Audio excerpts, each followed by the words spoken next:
తిరుపతి నేను క్యాంప్కి వెళ్తున్నాను అన్నారు. ఈయన వెళ్ళిన ఒక 1 hour కి ఆమె డోర్ లాకేస్తుంది. నువ్వు చూసావా? రాత్రి మీరు 3 గంటలప్పుడు ఎక్కడికి వెళ్ళారు? అరే ఎవరింటికి తలుపేసుకున్నా నన్నే అనుమానిస్తారా? నాకు అర్థం కాదు. అనుమానించడం కాదండి, మీరు వచ్చిన 1 hour కి ఆవిడ వచ్చారు. డాక్టర్ గారు నా వల్ల అవ్వట్లేదు. ఇంటికి వెళ్ళేటప్పటికి ఎప్పుడు చూసినా జిడ్డు గారే మొహం. ఏం మాట్లాడుతున్నారు రమేష్ గారు? అసలు మీరు ఇంట్లో మేకప్ వేసుకుని ఉంటారండి ఆడవాళ్ళు. డాక్టర్ గారు మీరు చాలా కూల్ గా మాట్లాడుతున్నారండి. నేను ఆయన వర్షన్ వింటే నేను కూల్ గా మాట్లాడలేకపోతున్నాను ఒక ఆడపిల్లగా.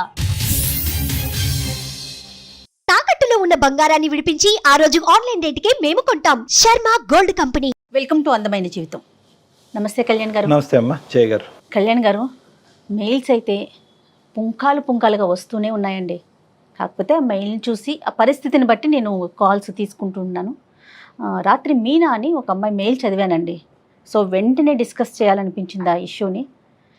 తన ఫీలింగ్ ఏంటంటే తన భర్త తన చేయి దాటిపోతున్నాడు, తనకు దక్కకుండా అయిపోతున్నాడు, అది కూడా ఒక కమ్యూనిటీలో జరుగుతున్న ఒక ఇష్యూ వల్ల అనేది తను చెప్తా ఉంది. కమ్యూనిటీలో ఎదురుగా ఉండే ఒక ఫ్లాట్లో నుంచి జరుగుతోంది ఇంకొక ఆవిడ వలన. తిని చెప్పేదాన్ని బట్టి ఆ మెయిల్ని బట్టి చూస్తా అంటే ఒకసారి మాట్లాడాలనిపించింది కళ్యాణ్ గారు. చాలా కామన్ సబ్జెక్ట్ అయిపోయిందమ్మా. అవునవునవును. అయితే అంతకన్నా ముందు ప్రేక్షకులకు ఒక మాట చెప్పాలనుకుంటున్నాము. మీకోసం మీతో మాట్లాడాలనుకునేవారు అడుగుతూ ఉన్నారు. వాళ్ళ నెంబర్ మనం ఇచ్చేస్తున్నాము, బట్ మళ్ళీ కూడా అడుగుతూ ఉన్నారు. ఒకసారి డాక్టర్ గారితో ఎవరు మాట్లాడాలనుకున్నా కూడా ఎపిసోడ్లోనే ఒక స్ట్రిప్ వస్తుంది, డాక్టర్ గారి నెంబర్ వస్తుంది. డెఫినెట్గా కాల్ చేయండి, అపాయింట్మెంట్ తీసుకోండి, మాట్లాడండి. అండ్ అట్లాగే సుమన్ టీవీ లైఫ్ని సబ్స్క్రైబ్ చేసుకోండి. రైట్, అమ్మాయికి ఫోన్ చేయనండి. తప్పకుండానమ్మా. మీనా అండి. ఎక్కడమ్మాయో? హైదరాబాద్ అని మెయిల్లో చూశాను డాక్టర్ గారు. నేను చాలా క్లియర్గానే పెట్టిందండి మెయిల్. హలో మీనా అండి? అవునండి, నేను జయానండి, అందమైన జీవితం ప్రోగ్రామ్ నుంచి కాల్ చేస్తున్నాను. నమస్తే మేడం. నమస్తే మీనా, మాట్లాడొచ్చండి మీతో? మాట్లాడొచ్చు. ఎస్, నాతో పాటు డాక్టర్ కళ్యాణ్ చక్రవర్తి గారు కూడా ఉన్నారు. నమస్తే డాక్టర్ గారు. నమస్తే మీనా. మీ విషయం కొంచెం నేను బ్రీఫ్గా చెప్పాను, బట్ మీరు ఒక్కసారి ఎక్స్ప్లెయిన్ చేయండి మీనా. డాక్టర్ గారికి ఇస్తున్నాను. ఇవ్వండి మేడం. మీనా నమస్తే అమ్మా.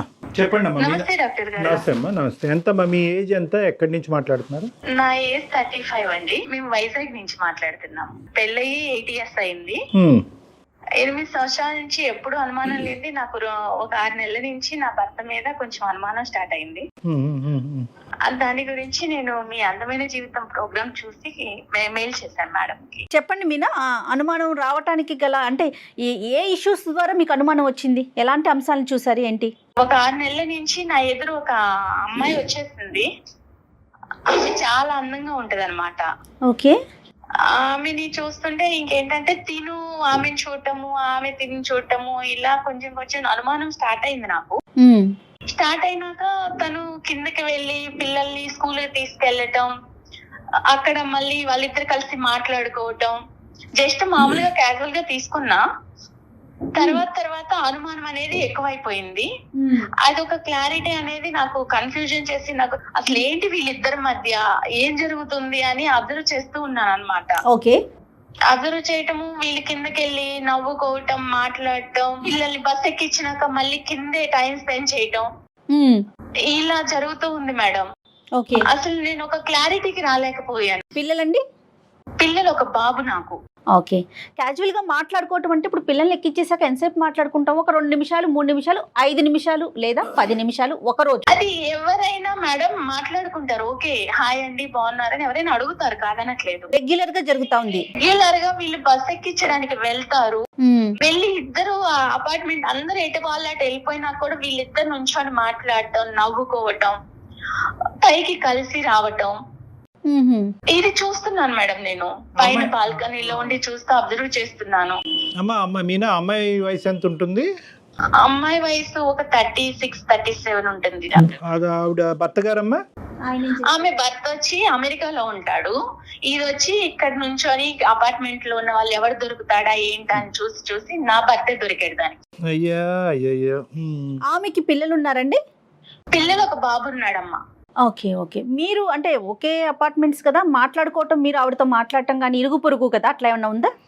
ఏం లేదండి, నేను హాయ్ కనిపిస్తే హాయ్ బాయ్ అనుకుంటాం అంతే. ఇంత క్లోజ్ గా గానీ నా హస్బెండ్ తో ఉన్నంత క్లోజ్ నాతో ఉండదు. ఆయన అక్కడుండి సంపాదిస్తూ మరి దేన్ని పెళ్లి చేసుకొని ఆయన ఎక్కడ కులుకుతున్నాడో ఇదైతే నా మొగుడుతో కులకటం మొదలు పెట్టేసి. సరేలే అమ్మ, అంత పెద్ద కంక్లూజన్స్ కొద్దిలే తల్లి మీనా అమ్మ. అసలు నా బాధ నేను ఎవరికి చెప్పుకోవాలో కూడా తెలియట్లేదు. ఇంట్లో నా ఫ్యామిలీని చూసుకోవాలి, నా అత్త మామని చూసుకోవాలి, అక్కడ నా భర్తను చూసుకోవాలి, ఎవరిని చూసుకోవాలో నాకు అసలు పిచ్చి పట్టిపోతుంది డాక్టర్ గారు. మీ అత్తయ్య మావయ్య కూడా మీతోనే ఉంటారా మీనా? అవును డాక్టర్ గారు. ఇది కాకుండా ఏంటమ్మా, ఓకే బస్సుకు వరకు వెళ్ళి తిరిగి వచ్చేది ఒక్కటేనా, దాన్ని బట్టే నేను మీరు కులుకుతున్నారు అనే పెద్ద మాట వాడుతున్నారు, ఇంకేమన్నా చూసారా? లేదు డాక్టర్ గారు, నేను చూశాను. తిరుపతి నేను క్యాంప్ కి వెళ్తున్నాను అన్నారు. ఈయన వెళ్ళిన ఒక 1 hour కి ఆమె డోర్ లాకేస్తుంది. ఆవిడ క్లారిటీ ఇంకేంటంటే వాళ్ళు వెళ్ళిపోయారు తిరుపతి, వాళ్ళ బాబు ఆమె. మళ్ళీ మరుసటి రోజు వచ్చేసరికి 2 days తర్వాత ఈయన ముందు వచ్చారు. తర్వాత ఆమె డోర్ ఓపెన్ ఉంది. అంటే తిరుపతి అంటే మీనా ఎవరైనా వెళ్ళొచ్చు, ఎప్పుడైనా వెళ్ళొచ్చు కదా. వెళ్ళొచ్చు మేడం, ఆమె ముందన్నా వెళ్ళొచ్చు, తర్వాత అయినా వెళ్ళొచ్చు. ఈయన వెళ్ళిన టైంలోనే ఎందుకు వెళ్ళాలి? కాదు మీనా, కోఇన్సిడెంట్ అనుకోవటానికి లేదంటారా? కోఇన్సిడెంట్ ఏముంది మేడం, ఈయన వెళ్ళిన టైంలో వెళ్ళారు, వచ్చారు. ఆమె కొడుక్కి గుండు ఉంది. తిరుపతి వెళ్ళి వచ్చినట్టు ఒక క్లారిటీ ఉంది కదా మేడం నాకు. ఇంకా నేను ఏం అడగాలి? ఏం అసలు అడిగితే మేమేం అడగాలి? అదే కదా, ఇప్పుడు మేమేం అడగాలి అన్నది మాకు అనిపిస్తుంది. ఇంకేమన్నా అబ్జర్వ్ చేశారా మీరు? అంటే ఐ మీన్ మేడం, ఇప్పుడు నేను నిన్న నైట్ పడుకున్నాము, 3 గంటలకి నా బెడ్ మీద లేడు. చిన్న బాబు గాని కింద పడితే ఎలా వెతుక్కుంటాము, అయ్యో బాబు కింద పడిపోతాడని. నా భర్త ఎక్కడికి వెళ్ళాడని నేను ఇల్లంతా తిరిగాను, బాల్కనీ చూసాను, వాష్రూమ్ చూసాను, ఎక్కడ లేరు. ఇప్పుడు ఎక్కడికి వెళ్ళారు అని నేను అడగలేను తన్ని డైరెక్ట్. అదేంటమ్మా, ఎందుకు రాత్రి నిద్రలోంచి లేసానండి, మీరు పక్కన లేరు, బాబు దొల్లిపోతాడు అన్నది కూడా మీరు చూసుకోలేదు, ఎక్కడున్నారని ఒక మాట అడిగితే తప్పేముంది? తన మీద అనుమానం స్టార్ట్ అయిపోయినాక నేనేమన్నా అడిగితే ఇంకా నా మీద ఎక్కడ గొడవ పడేసి ఎక్కడ అల్లరి చేసుకొని మన పరువు ఎక్కడ పోయిద్దో, అత్తయ్య మామయ్య వాళ్ళు ఎక్కడ బాధపడతారో నాకు పిచ్చి పడుతుంది డాక్టర్ గారు. అసలు అలా కదమ్మా, పట్టట్లేదు. అవునమ్మా తల్లి, నీ ప్రాబ్లం నాకు అర్థం అవుతుంది. కానీ ఒక క్లారిటీ తెచ్చుకోకుండా నీ ఆరోగ్యం పాడవుతుంది, నీకు తల తిరుగుతుంది, తల బరువు అవుతుంది, నీకు పిచ్చి పట్టినట్టు అవుతుందని నువ్వు అంటున్నావు. ఇప్పుడు అనుమానం అనేటటువంటి క్లారిటీ నేను తన్ని డైరెక్ట్ అడగలేకపోతున్నాను డాక్టర్ గారు, అందుకే నేను మీ వరకు వచ్చాను. అడగటం వేరు, గొడవ పెట్టుకోవటం వేరు. చాలా మంది ఏమనుకుంటారు అంటే కనుక, అరే బహుశా నేను అడిగితే కనుక అతను ఇంకా అవమానం ఫీల్ అయ్యి నా మీద ఏమైనా తెచ్చుకుని గొడవలు.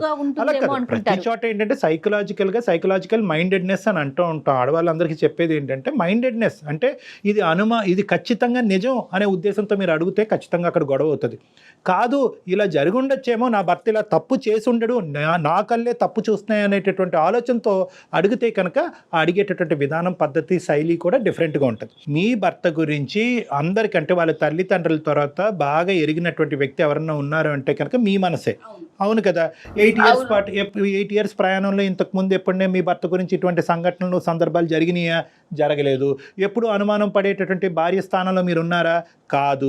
మరి అలాంటప్పుడు ఈ ఒక్కసారి మీకు ఇలా అనిపించిందండి, నా కళ్ళు తప్పు చూసినాయా, నా చెవులు తప్పు విన్నాయా అనేటటువంటిది మీరు తప్పుగా ఆలోచించారు అనే విధంగా అడిగితే కనుక ఏ గొడవ ఉండదు. అంటే మీరు చేయలేకపోతున్నారు, మాకు ఫోన్ చేశారు, అది వేరే విషయం. మీ తరపున మేము మీతో మాట్లాడటానికి రెడీగానే ఉన్నాం. కానీ సహజంగా ఎవరైనా ఆడవాళ్ళు ఉంటే కనుక ప్రతి సందర్భంలో సుమన్ టీవీ లాంటి ఒక ప్లాట్ఫామ్ దొరుకుతుంది, వాళ్ళ ద్వారా అడిగిద్దాము, వాళ్ళ ద్వారా తెలుసుకుందాం అనేది కాకుండానే అడిగేటటువంటి శైలి, విధానం ప్రేమపూరితంతో నిండి ఉంటే కనుక అది తప్పుగా భావించే అవకాశం లేదు అని నా భావం. అది ఈ మధ్య ఏమన్నా అడిగితే విసుక్కుంటున్నాడు, ప్రతి చిన్న విషయానికి చిరాకు పడుతున్నాడు, నాకు పిచ్చి పడుతుంది, ఏడుపు వస్తుంది, ఏం చేయాలో తెలియట్లేదు. ఒకటైతే నిజం కదా తల్లి, అంటే ఖచ్చితంగా ఒక ట్రాన్సిషన్, ఒక చేంజ్ అయితే మీ భర్తలో మీకు కనిపించింది, వచ్చింది, ఖచ్చితంగా వచ్చింది. నాకైతే తనని అడగాలని ఉంది డాక్టర్ గారు, నా తల బద్దలైపోతుంది అసలు. నాకు అసలు తనని అడిగితే ఎక్కడ ఇష్యూస్ అయ్యి ఎక్కడ గొడవలు అవుతాయో, నేను ఇంత ప్రేమించాను తిన్ని. బహుశా ఇది అబద్ధమే అవ్వాలని మేము అందరం కోరుకుంటున్నాం. మీ అత్తమామలకి ఏమైనా తెలుసమ్మా? తెలీదు డాక్టర్, నేను ఎవరికి చెప్పలేదు. మన ఇంట్లో లేకుండా, బాల్కనీలో లేకుండా, నువ్వు కిచెన్ లో లేకుండా ఎక్కడికి వెళ్ళావు అని ఒక్క మాట అడగలేక నాలో నేను సతమతం అయిపోయి నాకు అసలు ఎవరికి చెప్పాలో తెలియట్లేదు. నేను ఎంత బాధపడుతున్నానంటే డాక్టర్ గారు, నాకు ఏ పని చేయాలనిపించట్లేదు. ఇప్పుడు నువ్వు ఓకే కదమ్మా, అంటే మా ద్వారా నువ్వు క్లారిటీ తీసుకోవటం అనేది రేపొద్దున మీ ఇద్దరి మధ్య, అంటే మేము యూజువల్గా చాలా సెన్సిటివ్గా మాట్లాడతాం ఇలాంటి ఇష్యూస్, నాకు ఉండేటటువంటి ఎక్స్పీరియన్స్తో కొద్దిగా బ్యాలెన్స్డ్గానే మాట్లాడతాం. కానీ బట్ యు ఆర్ 110% కాన్ఫిడెంట్ కదమ్మా మేము ఈ ప్లాట్ఫామ్ ఆ విధంగా వాడుకోవచ్చని? వాడుకోవచ్చు డాక్టర్ గారు. Okay okay. తర్వాత ఇంకో లాస్ట్ క్వశ్చన్ అమ్మా, ఇది కొద్దిగా sensitive and private issue. Physical intimacy ఎలా ఉందమ్మా మీ ఇద్దరి మధ్యన? అది తగ్గిందా? తగ్గిందండి. తను ఇప్పుడు ఇదివరకు ఉన్నంత ప్రేమ లేదు నాకు. మరి ఒకసారి మాట్లాడదామా మీనా? నిజాల్లాగే అనిపిస్తుందమ్మా, కానీ అబద్ధాలు అవ్వాలి అని కోరుకుంటున్నాను. ఒకసారి కలుపుదామమ్మా. లైన్ కలుపుతారండి మీరు ఆయనతో? కలుపుతాను డాక్టర్ గారు. కాన్ఫిడెన్స్ లోకి తీసుకుంటారు. మీరు మాట్లాడే వ్యక్తి మీ కాల్ ని హోల్డ్ లో పెట్టారు. ఆయన్ని కనెక్ట్ అయితే రీజన్స్ చాలా తక్కువ అనిపిస్తున్నాయి కళ్యాణ్ గారు నాకైతే. జస్ట్ కింద మాట్లాడుకోవటం సరే, నైట్ మిస్ అవటం అనేది మీరు నిజంగా ఆలోచించాలి. హలో హలో, ఏమండి, చెప్పు. ఆఫీస్ లో ఉన్నారా? చెప్పు. నేను మిమ్మల్ని ఒకటి అడగాలనుకుంటున్నానండి. అదేదో ఇంటికి వచ్చాక అడగచ్చుగా. ఆఫీస్ లో ఉన్నారు, ఫ్రీగానే ఉన్నారని ఈ టైంలో కాల్ చేస్తాను మీకు. నేను ఏం అడగాలి? మీరు రాత్రి ఎక్కడికి వెళ్ళారు? రాత్రి 3 గంటలకి నా పక్కన లేరు. టీ తాగడానికి వెళ్ళా. ఆ టైంలో టీ తాగడానికి వెళ్ళటం ఏంటండి? చిన్న చిన్న ప్రెజర్స్ ఉండి నిద్ర పట్టక టీ తాగి వచ్చి పడుకుందాం అని చెప్పి. నన్ను లేపితే నేను పెట్టిస్తాను కదా మీకు టీ. అరే అలా కాదమ్మా, నువ్వు రోజంతా పని చేసి అలిసిపోయి ఉంటున్నావు, మళ్ళీ నీకు రాత్రి లేపి టీ పెట్టమని అనడం లేదు. నేను ఇంట్లో టీ పెట్టుకుంటే మళ్ళీ నీకు ఏదైనా డిస్టర్బెన్స్ అవి నీ నిద్ర పోవడంతని చెప్పలేదు. అంటే నన్ను ఎత్తుని కూర్చోబెట్టుకొని నన్ను కాలి కింద వేసి తొక్కారండి మీరు.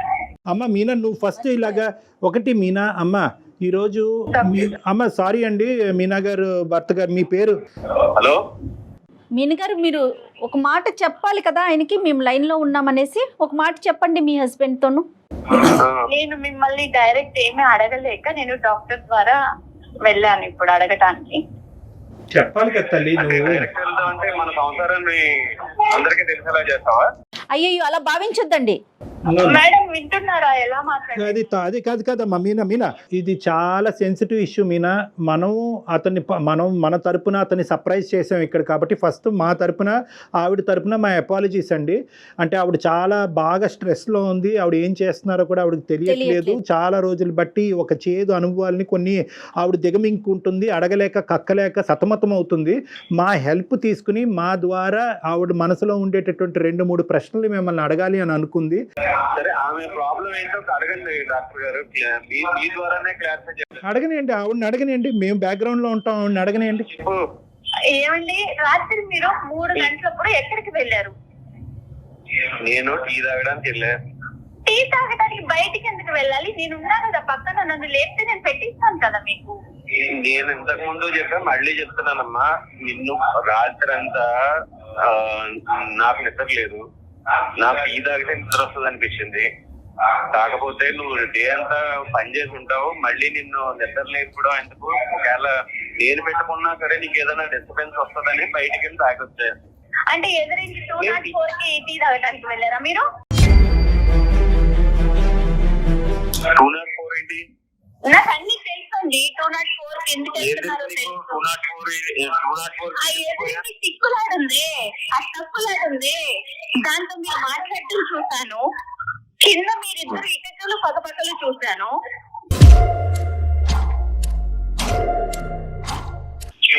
మేమిద్దరం ఏకైకలు పక్కపక్కలు ఇప్పుడు పిల్లల్ని స్కూల్ కి డ్రాప్ చేయడానికి వెళ్ళినాక 15 నిమిషాలకి పైకి వస్తున్నారు మీరు. మొత్తం అడిగేస్తున్నారు. సార్, మా బాబుని నేను బస్ ఎక్కించడానికి తీసుకెళ్తాను సార్. అవునండి, తప్పలేదు. అట్ ద సేమ్ టైం ఎవరో వస్తారు వాళ్ళ పిల్లల్ని ఎక్కించడానికి, వాళ్ళకి నాకు సంబంధం అంటే ఎలా డాక్టర్? డాక్టర్ గారు, ఇప్పుడు అందరూ చాలా మంది వెళ్తారు, ఎటు వాళ్ళకి పిల్లల్ని తీసుకొని బస్ ఎక్కిచ్చేసి వెళ్ళిపోతారు. వీళ్ళిద్దరే ఉంటారండి డాక్టర్ గారు కింద. అరే ఒక కమ్యూనిటీలో ఉండేవాళ్ళు హాయ్ బాయ్ కామన్ గా మాట్లాడుకుంటారు. అవునండి, కమ్యూనిటీలో ఉంటే చాలా మంది మగవాళ్ళు ఉంటారు కదా, ఆవిడతోటి ఎందుకు మాట్లాడాలి మీరు?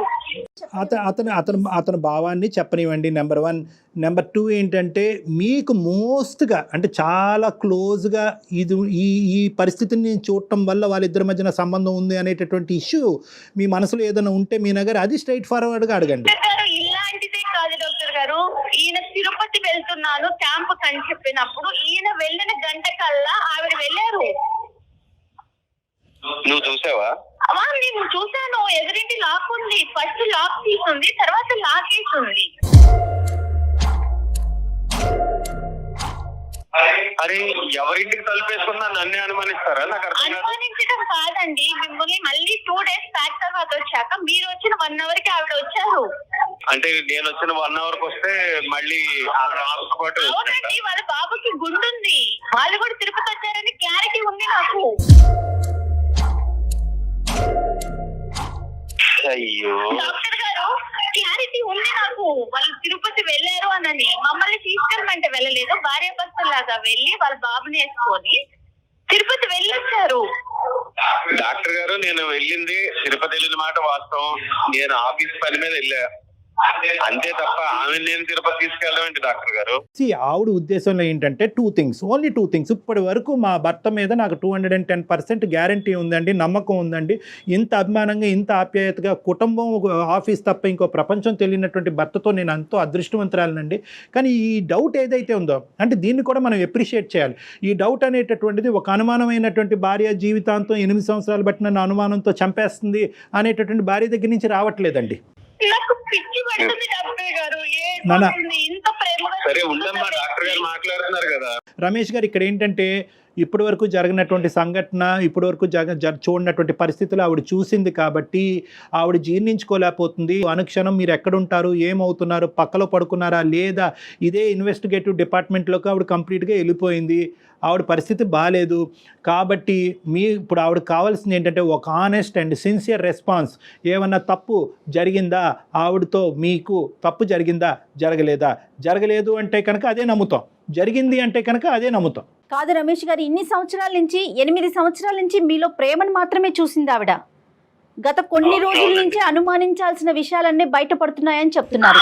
ట్రాన్సిషన్ మేడం, అసలు నన్ను ఒక్క మాట అంటే చిరాకు పడుతున్నాడు, మంచి నీళ్ళు ఇచ్చినా చిరాకు పడుతున్నాడు, షూ తొడుస్తున్నా చిరాకు పడుతున్నాడు, అది పట్టుకోలేకపోతున్నాను మేడం. నేను అంత ప్రేమించిన భర్త అలా చిరాకు పడుతుంటాను. డాక్టర్ గారు, రమేష్ చెప్పండి. మాట నేను చెప్తానంటే, ఇంటికి వెళ్ళేటప్పటికి ఎప్పుడు చూసినా జిడ్డు గారే మొహం, ఏ విధమైన అట్రాక్షన్ ఉండదు. ఈ పని చేస్తాం, ఆ పని చేస్తా, లేకపోతే ఇన్స్టాగ్రామ్ చూస్తా, లేకపోతే వాట్సాప్ చూసుకుంటా, వీళ్ళు వాళ్ళ తప్ప నన్ను పట్టించుకున్న వాళ్ళు ఎవరో లేరు సార్. మనం రోడ్డు మీద మనల్ని ఇంట్లో పట్టించుకున్నప్పుడు బయట కొంతమంది కొన్ని విధాలుగా అట్రాక్ట్ చేస్తూ ఉంటారు. అట్రాక్ట్ చేసేటప్పుడు మనం మగవాళ్ళం కాబట్టి అట్రాక్ట్ అవుతూ ఉంటాం. అవ్వకుండా చూసుకోవాల్సిన బాధ్యత ఇంట్లో భార్యదే కదా సార్.